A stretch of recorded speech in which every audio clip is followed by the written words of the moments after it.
So, Sonny, the clave work was chef's kiss. Very nice stuff. Thank you.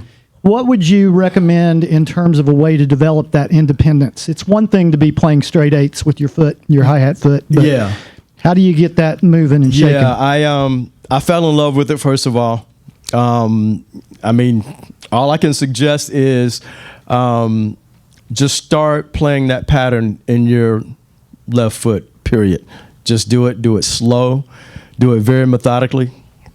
And then I'll just show you some exercises that you can do over here with your hands to kind of start breaking up your mind, your thought pattern. Okay, so if you, so this is the Rumba clave, right? Starts on one. I just started right here, just like this.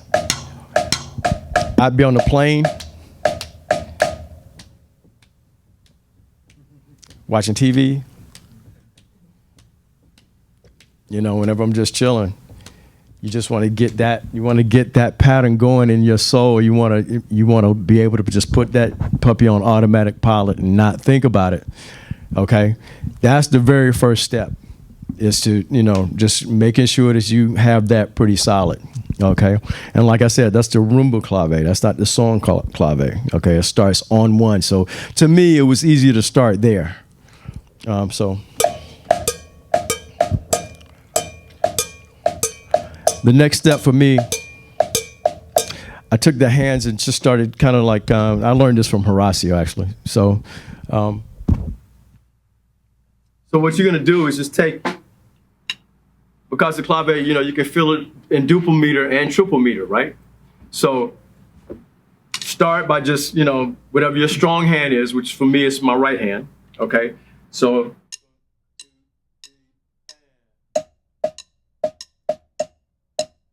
I'm just playing quarters now, right?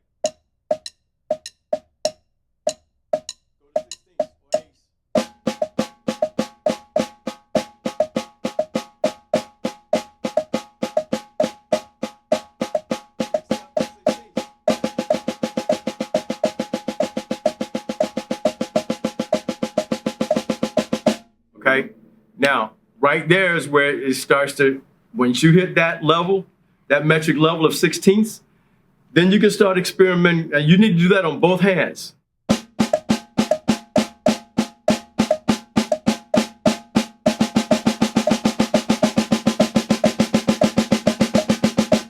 Okay, because obviously the sixteenths are lining up with it. The triplets will line up with it too when you go over into triple meter, okay? So now you got these sixteenths going, right? So you can start playing quarters with your left hand.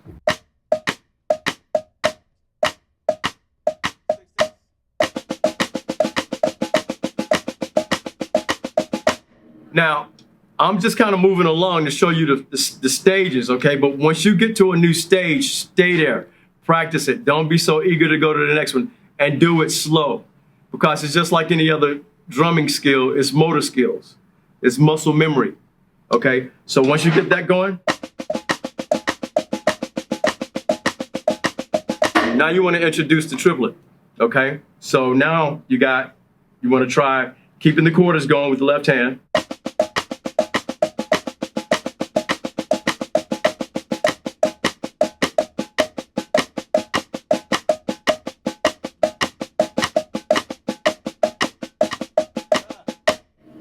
Okay? It's hard for me to do it slow.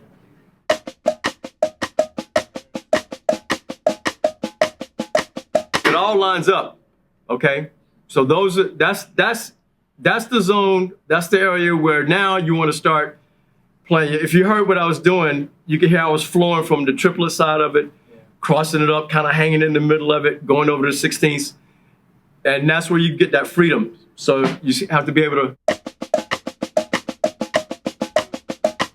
and then you play like a couple of bars of each. 1, 2, 3, and.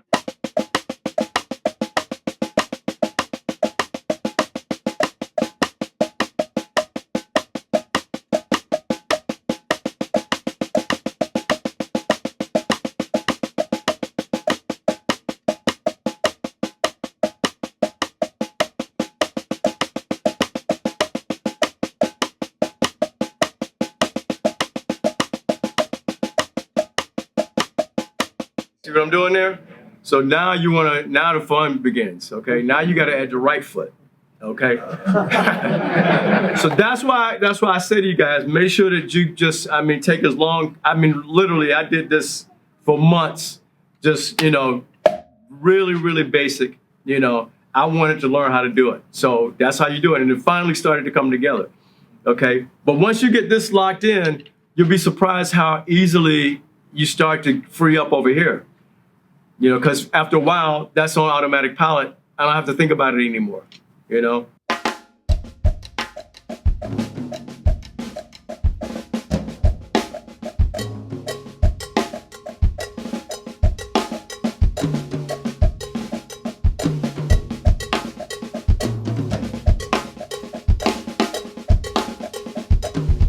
So when you bring the kick in,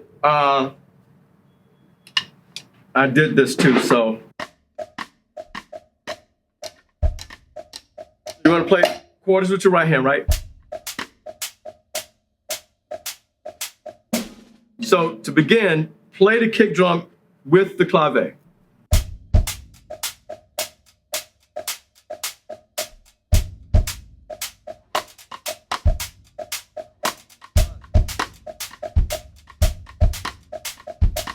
And then you can start experimenting with putting it, somewhere else. Because a typical songo.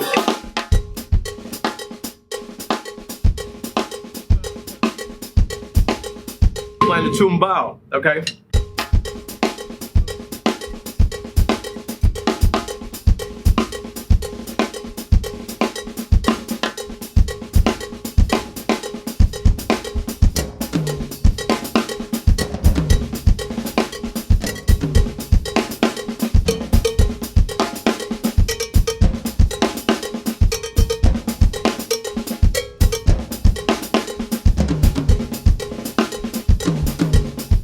When you drop the clave in, it gets a little more challenging to be that free over here. So it takes a minute.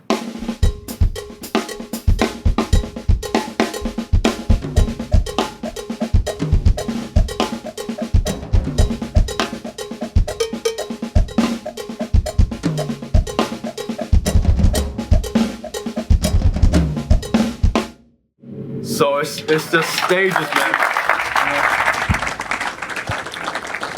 Yeah, my number one advice, is when you're practicing anything is to start very, very slow. We all are in a hurry. We just want to be able to play it and know it right now, But, the sooner you slow down, the sooner you will get to that point where you're actually playing it, and then you can speed it up and have some fun with it, But those types of grooves like that, for me, they're funkier anyway when they're slower,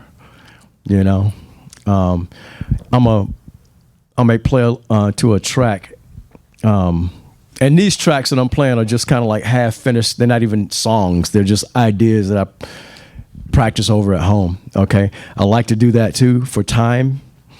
Like playing along with sequences really, it's much more interesting than playing just to a click, which I've started to do that again as well, just play to just a naked click.